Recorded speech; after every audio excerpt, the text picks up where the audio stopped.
बेटी ससुरे में रही ह तू चांद बन के, बेटी ससुरे में रही ह तू चांद बन के।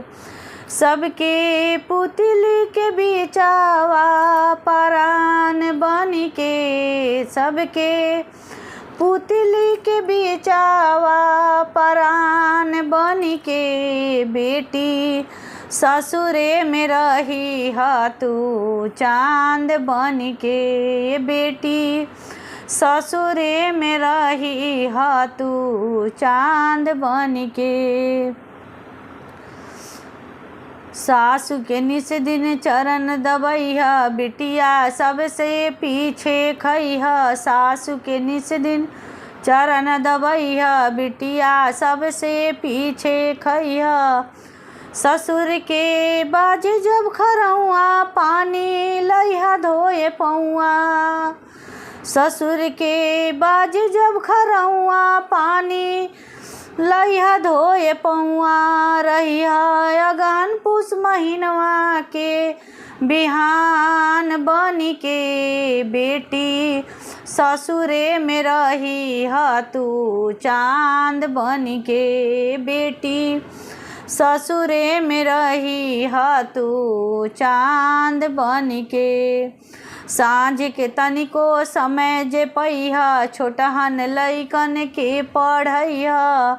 सांझ के तनिको समय जे पैहा, छोटहन लइकन के पढ़ैहा। बिटिया सत्संग में मन लइहा, बिटिया सत्संग में मन लइहा। जे केहुए के आहट पैहा घूंघटा, जे केहुए के आहट पैहा मुखड़ा घूंघट में छुपैहा। जे केहुए के आहट पैहा मुखड़ा घूंघट में छुपैहा।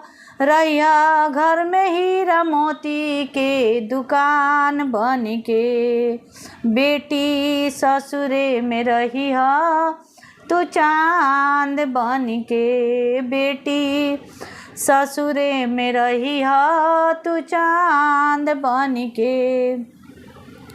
इज्जत पगड़ी के जो गईहा, घर से बाहरा कबहू न जइहा। इज्जत पगड़ी के जो गईहा, घर से बाहरा कबहू न जइहा। तोहरा कारण घर बटाई जनिहा, जियत ना बमाई। तोहरा कारण घर बटाई जनिहा, जियत ना बमाई।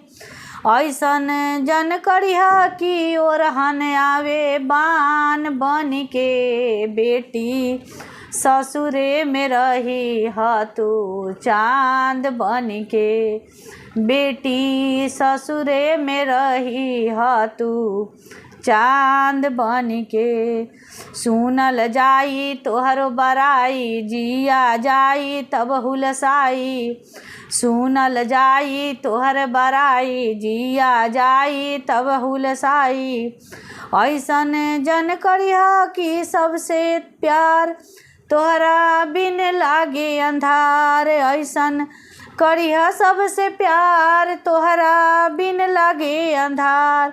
सबके होके रहिया गीता और कुरान बन के, बेटी ससुरे में रही ह तू चांद बन के, बेटी ससुरे में रही ह तू चांद बन के। धन्यवाद।